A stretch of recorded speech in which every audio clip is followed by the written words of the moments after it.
Assalamualaikum, selamat datang kembali di channel Memelodon. Oke, sesuai janji saya akan memberikan video edukasi ya guys ya tentang aquaponik sih. Tapi ini saya baru pemula banget ya guys tentang agrikultur. Jadi bagi yang berpengalaman dalam sistem aquaponik, tolong ya guys. Saya sangat membutuhkan saran dari kalian semua. Oke, jadi gini. Maaf sekali ya guys, kamera saya borik sekali karena HP-nya ini kentang banget guys. Bahkan ini HP-nya sedang penyimpanan sih. Ada gangguan di penyimpanannya, hehe. Oke, langsung saja penjelasannya guys. Oke, aquaponik adalah sistem budidaya yang menggabungkan aquakultur dan juga budidaya tanaman. Jadi gini ya guys ya. Oke, jadi gini guys, ini kan ikan ya guys ya. Kita beri makannya nih, ceritanya ini. Nah, lalu dimakan. Nah, ketika ikannya ini ya guys ya, buang kotoran atau apa namanya ini makanannya guys. Makanannya ini tersisa ya guys, ada sisa yang nggak makan. Nah, ini akan menjadi nutrisi bagi tanaman ini guys. Nah, ini kan disaring dulu guys, airnya ini masuk. Nah, lalu ke ini sumber ini guys, tanah ya, ke media tanah. Nah, nanti disaring lagi guys, menjadi bersih, airnya jadi bersih lagi guys. Nah, jadi ini keunggulannya itu namanya apa ya, airnya ya. Jadi airnya jadi nggak selalu dikuras gitu, jadi kurasnya lama. Oke, dan bisa dapat hasilnya juga lumayan guys, panen ikan dan juga panen ini namanya apa, tanaman ya guys ya.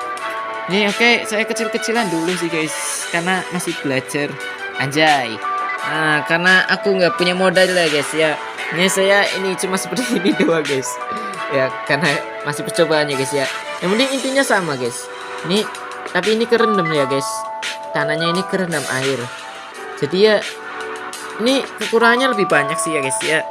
Dalam sistem yang kedua ini airnya ini cepet kotor guys. Ini tanah juga bisa ke sini guys, bisa ke air. Tapi keunggulannya nggak banyak modal sih guys. Jadi nggak perlu listrik untuk air atau itu guys ke sini. Nah, jadi ini sudah otomatis sendiri. Oke, tapi kelebihan lainnya yang kekurangan lainnya yang nggak bisa dikontrol. Kadang airnya ini kelebihan, kadang kekurangan gitu guys. Jadi harus selalu paten apa namanya, lihat terus guys, dipantau terus. Nah, tapi ini mending guys, jadi nggak perlu banyak modal. Tapi cuma cepet ini dikurasnya ya guys, harus sering dikuras gitu. Dan ini keunggulan lainnya juga ikannya itu jadi mudah lebih beradaptasi karena ada tempat persembunyiannya gitu guys. Nah, ini ceritanya patah ya guys ya. Nah, jadi gitu guys.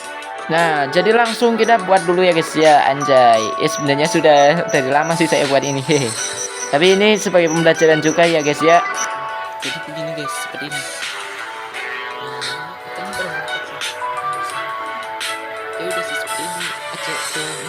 Kalau perlu sih ditambahin tumbuhan air guys. Ini saya nggak punya sih. Sebenarnya punya itu di apa tadi di samping itu tuh. Namun cepet kotor guys. Kalau bisa pakai pot itu ya guys, pot tanaman air. Jadi jernih dan juga menghasilkan oksigen. Jadi nggak perlu aerator gitu. Karena CO2-nya itu dari ikan langsung. Tapi ikannya juga harus banyak. Dan yang ikan yang tidak pemakan air ya guys ya, tidak pemakan tanaman atau herbivora lah ya guys. Nah, jadi seperti itu guys ya. Apa itu sistem aquaponik? Sudah dijelaskan. Oke, kritik dan saran tulis di kolom komentar. Jangan lupa subscribe dan like guys agar saya berkembang, anjay.